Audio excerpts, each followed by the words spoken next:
¿sí? ¿El aborto es un derecho o es un delito? ¿Contesto yo? Adelante. El aborto espontáneo patológico es un accidente en la maternidad, ¿no es cierto? Pero provocado es un crimen, por supuesto, es un crimen, es delito contra las personas. Cuando se une el ADN de la madre con el del padre en la concepción, una nueva vida humana comienza. Así dijo el mayor genetista del siglo XX, que fue el doctor Jérôme Lejeune, quien descubrió el síndrome de Down, la trisomía 21, cuando lo llamaron a Estados Unidos, poco tiempo después del fallo Roe versus Wade, y el doctor Lejeune expuso ante las cámaras norteamericanas: cuando se une el ADN del padre y el ADN de la madre, un nuevo hombre inicia su carrera, la sinfonía de la vida ha comenzado. No hay nada, eso no es una opinión, eso es ciencia y es evidencia, ¿no es cierto? Ahora, si nosotros queremos usar el lenguaje, deformarlo, usar eufemismos, biológicamente, en cualquier especie sexuada, cuando se une el ADN del padre con el de la madre, un nuevo individuo de esa especie comienza su vida. Por eso, fíjese que está penado en todos los tratados internacionales de ecología, por ejemplo, destruir un huevo de una tortuga que está en extinción. Lo penan con cárcel. Como reconocemos la vida de tortuga en el huevo y la desconocemos en el ADN humano, me suena ideológico, ¿no? Bien. ¿Quién de ustedes quiere responder a la misma pregunta? Ismene, adelante. Ismene. Bueno, de lo que estamos hablando básicamente es del acceso a la salud. El derecho a interrumpir el embarazo y prevenir las muertes prevenibles es básicamente de lo que estamos hablando de esto. En Sonora, el aborto es un delito, si lo ponemos así en términos legales como está ahorita vigente, está tipificado en el Código Penal y se legisló arbitrariamente en la Constitución, en el artículo 1, también de que era un delito. Sin embargo, también sabemos cómo, en materia jurídica, cómo los derechos humanos están por encima de cualquier legislación que contradiga la Constitución y los tratados internacionales. Ahorita no estamos hablando de medio ambiente, ahorita estamos hablando de derechos humanos de las mujeres. Entonces los tratados internacionales de los que nos vamos a enfocar, como son la Convención para eliminar todas las formas de discriminación contra las mujeres, pues el Comité de Seguimiento habla de eliminar todos los obstáculos que tengan las mujeres para interrumpir el embarazo. Entonces sí está como dentro de un derecho humano y por lo tanto, si una legislación contradice un principio que es un derecho humano, esa legislación en realidad es inconstitucional. ¿Podría yo hacer una respuesta, por Sí, favor? adelante, adelante. Bueno, mucho término ideológico tiene el discurso de la señorita.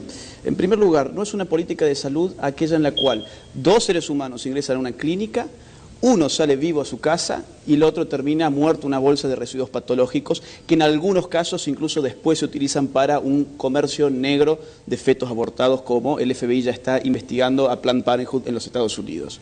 Segundo punto, ella se refiere al aborto muy bien, de acuerdo al catecismo de género, como la interrupción legal del embarazo o la interrupción del embarazo.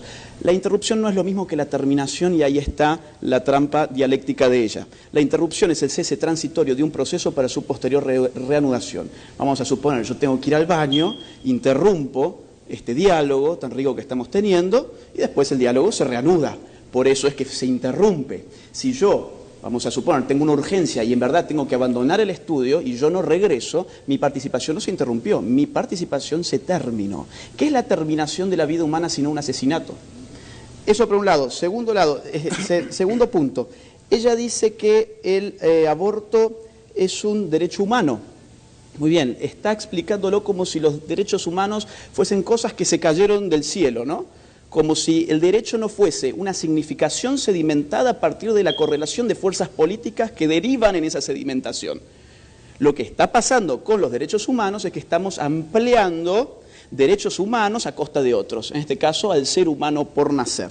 Y ella está muy preocupada, veo yo, por las cuestiones de la salud de la mujer. Tanto así que quiere legitimar el tema del aborto en función de las muertes femeninas, etc. Yo te hago una consulta.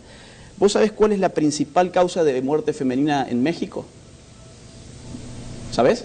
No. Y bueno, digamos que tu preocupación es un poco light. No. Segundo punto, ¿sabés cuántas mujeres mueren por cáncer de mama en tu país? Sonora ocupa uno de los primeros lugares. No, en el país, no en Sonora. No recuerdo, pero bueno, Sonora estamos, ocupa de los digamos, primeros no hay lugares. un interés por la salud. Yo te voy a decir, alrededor de 5.500 mujeres mueren por año en México. Y bueno, no se ve ningún pañuelo, digamos, por un Estado que, eso sí, haga políticas públicas para las miles de mujeres que mueren por cáncer de mama en este país. ¿Por qué? Porque en el fondo es ideológico. Y de hambre, ¿sabes cuántas mujeres se mueren por, digamos, de hambre en México? ¿Tenés el dato? ¿Cuántos se mueren? 4.000 mujeres. Digo, son datos que vos tendrías que saber porque vos estás del lado de las mujeres, se supone. ¿O será que yo estoy del lado de las mujeres? Estas son muertes femeninas, sí. A ver, Ismene o Dora, yo creo que primeramente estamos hablando de que nosotras, Ismene y yo, lo considero, también somos pro vida, ¿no? ¿Por qué? Porque estamos a favor de la vida digna de las mujeres. Entonces, permíteme. Entonces, venimos a hablar acá no de si comienza la concepción la vida o si no, porque ese debate, señora, ya lo pasamos en 2007, cuando se hizo legal la interrupción del embarazo en México.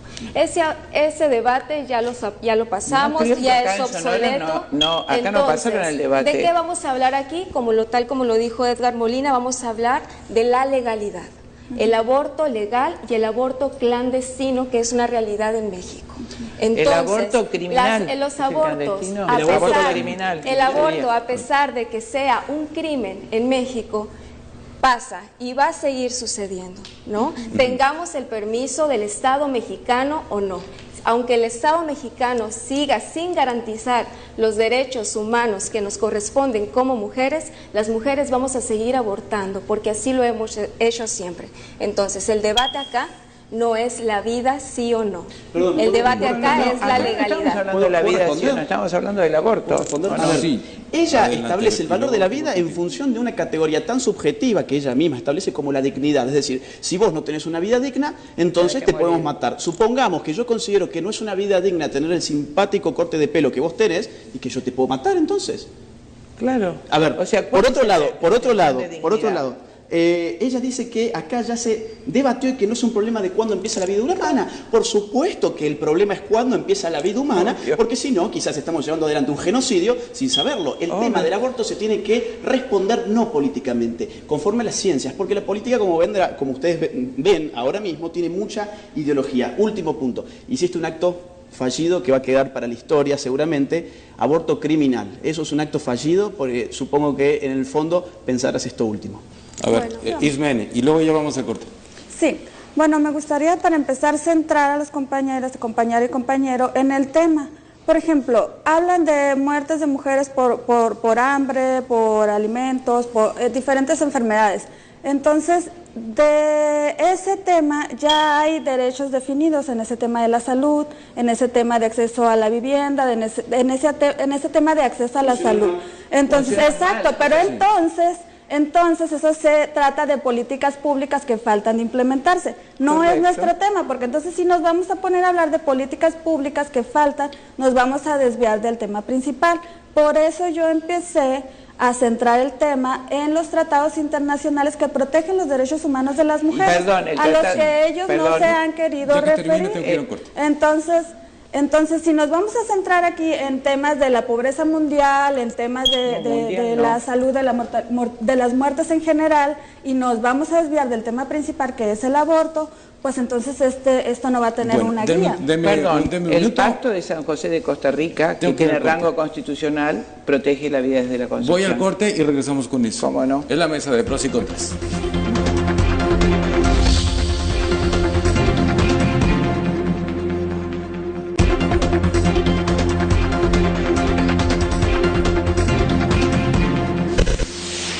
Sí, yo le voy a dar voz para retomar. Bueno, vamos al segundo bloque de esta mesa de pros y contras y nos quedamos en la intervención que estaba teniendo Chinda Brandolini. Por supuesto, si se trata de pactos con rango constitucional, el más valioso para toda Latinoamérica ha sido el Pacto de San José de Costa Rica, que nuestros países todos han consagrado la vida desde el momento de la concepción. Entonces, son, por supuesto, pactos internacionales, hemos estado todos los países presentes, también la Argentina hizo una cláusula por la cual protege la vida entiende como vida humana desde el momento de la concepción, y también ustedes la defienden en la Convención Interamericana de los Derechos del Niño, ¿no es cierto?, considerando niños desde la concepción hasta los 18 años. De manera que en los pactos constitucionales se ha consagrado la vida desde la concepción, pero además tenemos que tener en cuenta siempre, para hablar con justicia, que en el tema del aborto hay 3 derechos: el derecho del padre, el derecho de la madre y el derecho del niño, ¿no es cierto?, del niño por nacer. Entonces no veo la razón, si hablamos de equidad jurídica, de igualdad, ¿por qué va a prevalecer un solo derecho y aniquilar los otros dos? Es decir, busquemos respuestas lógicas, no ideológicas, lógicas, ¿no es cierto? Es decir, usted es papá, a la mamá, el niño por nacer, ¿vamos a hacer siempre prevalecer un solo derecho como los nazis o los comunistas? Como Mao Zedong, que dijo, total, quería liquidar el campesinado, maté el 10% de mi pueblo, que tenía 100 millones de habitantes masacrados. Entonces sí, hacemos prevalecer el derecho de uno por los de otro. Ahora, si tenemos en cuenta que hay 3 derechos, tenemos que darle las mismas oportunidades a los 3. Dame un segundo, Agustín. A ver, ven ustedes, como lo ve Chinda, 3 derechos: el derecho del hombre, el derecho del padre, el derecho de la madre y el derecho del niño. ¿Lo ven ustedes así? Ok, el derecho es de la persona que gesta solamente, y la persona que gesta es la que decide si continuar con la vida que lleva adentro o no. Y qué bueno, y me gusta que hayan mencionado esta parte sobre los derechos de los niños. El 92 o el 96% de las muertes son por gestar y no por abortar en México. Y qué bueno que lo mencionas. 26 niñas paren diariamente en México, 26. ¿No? Y estamos hablando de niñas que fueron obligadas a parir y que por supuesto fueron víctimas de una violación sistemática. La Organización Mundial de la Salud. No. La fuente el Instituto Nacional de Estadísticas y Geografía no lo dice así. La Organización Mundial de la Salud dijo la semana pasada que mueren más niñas por gestar que por abortar. Y además que las muertes por aborto dependen del estatus legal de cada país, donde por supuesto América Latina lleva las de perder, porque todos los países de primer mundo tienen dentro de sus leyes y consideran el aborto legal como un derecho humano y lo respetan. ¿Puedo responder, perdón, una cosa? Nada más, déjenme hacer un paréntesis. Sí tenemos en Sonora casos documentados de adolescentes de 14, 13 y hasta 12 años 11. Que han resultado embarazadas de 11 años. Correcto. Una niña en el sur, en el norte del estado, y que fue obligada correcto. Terminó el embarazo, pues parió. Sí, sí hay casos documentados, por lo menos en el ámbito Pero yo local. no te estoy diciendo que no haya embarazos juveniles que hayan terminado, que hayan sido obligadas a tener. Tenés también miles de familias para adoptar, tienen que agilizar la ley de adopción. Obviamente que hay que darle solución. Yo me estoy refiriendo a las cifras reales. La Organización Mundial de la Salud, entre ellos, en el caso de Médicos Sin Fronteras y muchas organizaciones dependientes de ellas, son abortistas. La UNICEF recauda fondos justamente para financiar el aborto. Y me puedo referir a un caso concreto. Fue Adelante. La Organización Mundial de la Salud que manda, a través de la orden del presidente Nixon, su secretario del Tesoro Robert McNamara en 1968, manda a los Médicos Sin Fronteras, Organización Mundial de la Salud, a Bolivia a esterilizar a la mayor cantidad de indias bolivianas. Miles de mujeres con el pretexto de contraer el cáncer de útero fueron esterilizadas, miles, cientos de miles. Y por supuesto los padres, al advertir que sus mujeres habían quedado estériles, acuden a Naciones Unidas, no les responden y matan a los médicos. Hay una película documental muy interesante de este organismo de Naciones Unidas, se llama Sangre de Cóndores, cómo fueron exterminados los vientres de las mujeres indígenas bolivianas para acceder a Estados Unidos a los recursos minerales. Eso no tiene discusión. Entonces, cuando hablamos de Naciones Unidas, tengamos mucho cuidado de a quiénes van dirigidos. Y los frutos de esta política de Naciones Unidas, puedo referirme a los Estados Unidos. Ese falso paradigma de que Latinoamérica y las muertes aumentan, puedo decir, Estados Unidos empezó con 500.000 muertes cuando se legalizó el aborto en el año 1973. Entre los años 2008 y 2014 hizo 1,5 millones de abortos por año, se estabilizó en 1 millón de abortos y aumentó la cantidad de muertes maternas a expensas de las muertes por aborto. Agustín. Yo tengo varios puntos, digamos, porque se ha desplegado una serie de argumentos que que me gustaría aquí responder brevemente. Al final del anterior bloque se concluyó desde esa parte que acá no había que hablar sobre la mujer y su salud, porque estábamos discutiendo cuestiones, digamos, de ley positiva, derecho positivo. Bueno, ellas son feministas, digamos, sabrán muy bien que la ley positiva muchas veces no está reflejando las problemáticas de la sociedad. Número uno. Número dos, la gran pregunta es, ¿quién tiene el poder para establecer el derecho positivo? ¿El Estado-Nación o apelar internacionalmente a fuerzas internacionales, que es lo que las chicas han estado haciendo desde que esta charla inició? ¿Los estados de México tienen poder soberano o no tienen poder soberano? Segundo punto. Tercer punto. Dijo recién la amiga, decidir si continuar la vida o no es un derecho de la mujer. Sí. Decidir... Dora. ¿Perdón? Dora, ok, no me sé el nombre. Dora, dijo, decidir si continuar o no con la vida es un derecho de la mujer. Nadie puede decidir sobre otra persona si su vida continúa o no. Yo no puedo tener el derecho de elegir si continúo con tu vida o no. Estés vos fuera del vientre materno o estés adentro de ese vientre materno. Último punto. Lo que se hizo referencia es que el aborto sería una solución a un conjunto de problemáticas sociales vinculados con adolescentes. Yo me pregunto, ¿no tendríamos que estar estos dos bandos pidiendo al Estado que genere políticas públicas para desterrar las condiciones sociopolíticas y económicas que generan el aborto como una opción en la mente de la mujer? ¿Estamos de acuerdo? Supongo yo que el aborto no es una fiesta, sino que el aborto es una etapa dolorosa, es un crimen, como vos mismo lo asumiste. Y yo digo, ¿por qué no piden, en todo caso, políticas públicas efectivas, número uno, para que los adolescentes no queden embarazadas? Segundo punto, políticas sociales, económicas, culturales, para que la mujer ni siquiera tenga que llegar a la instancia de pensar, voy a hacer un aborto para poder continuar con mi vida. Porque eso, sabes que es una política pública paliativa, va a las consecuencias, no va a las causas. ¿Qué opinan? Bueno, en primer lugar, no es el primer hombre que nos quiere decir a las feministas qué agenda debemos de tomar, lo cual, bueno, ¿me permite, compañero? Sí, pero yo te pido que vos no asumas mi género, es una falta.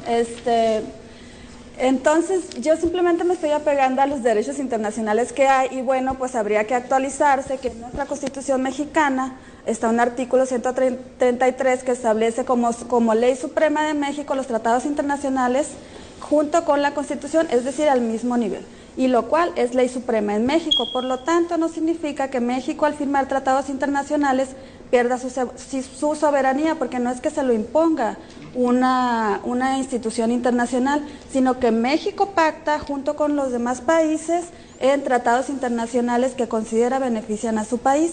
Y en cuanto al tratado que mencionó la compañera, también habría que actualizarla, porque México guarda una cláusula de excepción justamente en el artículo que ella aduce de que protege la vida desde la concepción.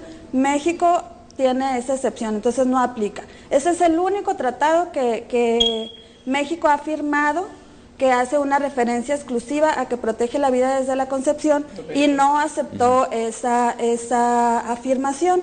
El otro punto, bueno, sobre la cuestión de cómo conceptualiza el compañero interrupción, es su planteamiento. Yo me estoy adhiriendo a lo que dicen los tratados internacionales.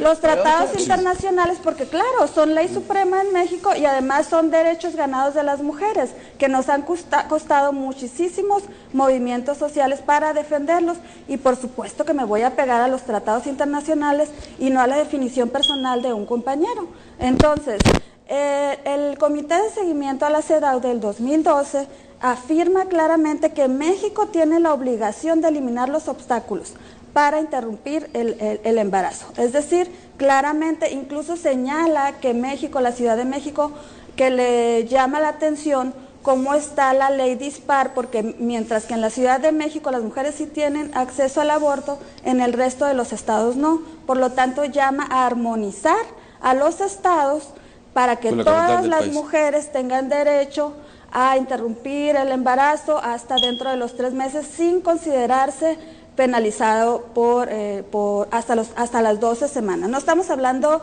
de partos prematuros ni más tiempo, porque luego tienen esta también tendencia de presentar videos alarmantes fuera de un término de 12 semanas, lo cual también pues no representa lo que se está proponiendo. Y pues lástima que la señora no esté de acuerdo con la Organización Mundial de la Salud, pero Pues afortunadamente para esta situación son las instituciones que marcan las obligaciones para el resto de los países y los tratados internacionales obligan a nuestro país. No sé cómo está su país, pero aquí en México así está. No puede ser obligado de todas maneras, y además todos los países tienen el derecho de revisionar toda ley que se le imponga o que se trate. Para eso somos todas personas pensantes, y se mantiene la soberanía de los países. Entonces, perdón, la señorita dice que representa a las mujeres. Mucho más de la mitad de las mujeres no nos sentimos representadas por los movimientos feministas. De hecho, Argentina ha mostrado miles y miles de mujeres en la calle refutando, y en España y en todos lados. Entonces, hay mujeres que piensan de esa manera y habemos mujeres que no pensamos de esa manera y que nos parece calamitoso ese pensamiento. Y tenemos tanto derecho como ellas a tratar de que nuestros derechos sean respetados. Nosotros pretendemos afirmar el derecho de todas las mujeres, inclusive las mujeres que están adentro del útero. No quiero que ninguna niña sea asesinada, ni las que están afuera del útero ni las que están adentro. Creo que ese derecho de la mujer es desde el inicio, desde que está en el vientre de su mamá. ¿No es cierto? Entonces toda mujer debe ser respetada, las niñas no nacidas también. Y ese es el derecho que mucho más de la mitad de las mujeres del mundo defendemos. Si los pactos internacionales ideologizados y, como es mi materia, ciencias políticas, por otros intereses como el que mencioné recién, tratan de inducir a los países a vaciar su territorio, nosotros, como habitantes de América Latina, tenemos no solo el derecho, sino el deber de revisar esas cosas que se nos imponen, ese tipo de falsos derechos, ese tipo de cláusulas que están obligando a nuestros países a someter nuestra soberanía. Y de hecho la señorita no quiere escuchar las estadísticas, es una barbaridad, pero claro que es una preocupación de salud pública que se mueran por año en México 4.000 mujeres de hambre y que hayan muerto 27 por aborto, que se mueran 34.000 mujeres por enfermedades por diabetes, 24.000 mujeres por enfermedades cardiovasculares, más de 20.000 mujeres por enfermedades cerebrovasculares y 27 por aborto. Entonces vamos a aplicar todo el dinero de políticas públicas, dejar que mueran todas las otras mujeres. Es más, en las muertes maternas, ustedes tienen 758 muertes maternas por partos mal atendidos. Y sin embargo vamos a destinar ingentes fondos que no tenemos, que no tiene México tampoco, para legalizar y subvencionar el aborto provocado, para que ocurra como en España, que se legalizó en el año 1985 con 411 abortos anuales y terminó el año pasado con casi 140. Shinda, tengo que ir al corte y tengo que cerrar el bloque y regreso contigo, Agustín, y luego vamos con ellas. ¿Sí? Vamos al corte y regresamos.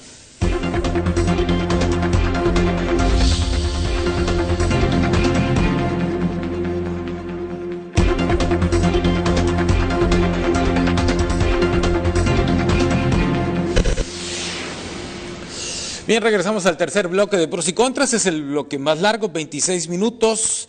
Dora Navarro, tú querías intervenir. Sí, gracias. Bueno, contestando a las últimas intervenciones acá de la compañera y el compañero, una de las consignas principales de esta lucha feminista que ha comenzado desde hace muchísimo tiempo es anticonceptivos para... educación sexual para decidir, anticonceptivos para no abortar y aborto legal para no morir.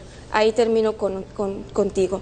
Respecto a lo que decía acá la señora, pasa que las feministas estamos a favor de los derechos de todas las mujeres. Esto hay que tenerlo claro. Nosotras no llevamos de la mano ni obligamos a abortar a ninguna mujer. No queremos que las mujeres aborten, pero queremos que si lo deciden, tenga el Estado mexicano y garantice su derecho y sobre todo la salud de niñas de 11 años, como las que hablábamos ahorita, adolescentes y mujeres. En cambio, de lo que usted habla es de obligar a niñas, adolescentes y mujeres a parir y a vivir una vida no digna. Si nosotras no obligamos a las mujeres a parir, entonces que ellos no nos obliguen a nosotros a seguir con un embarazo. Nosotros no los obligamos, a abortar. Ustedes no nos obliguen a parir. Yo no te obligo a vos a nada porque sos una mujer grande. Te vuelvo a decir, realmente lo que hay que cambiar son las condiciones en que las niñas justamente tienen este tipo de vida totalmente indigna, que son abusadas. Y le cuento la realidad en Argentina que expuso la directora de una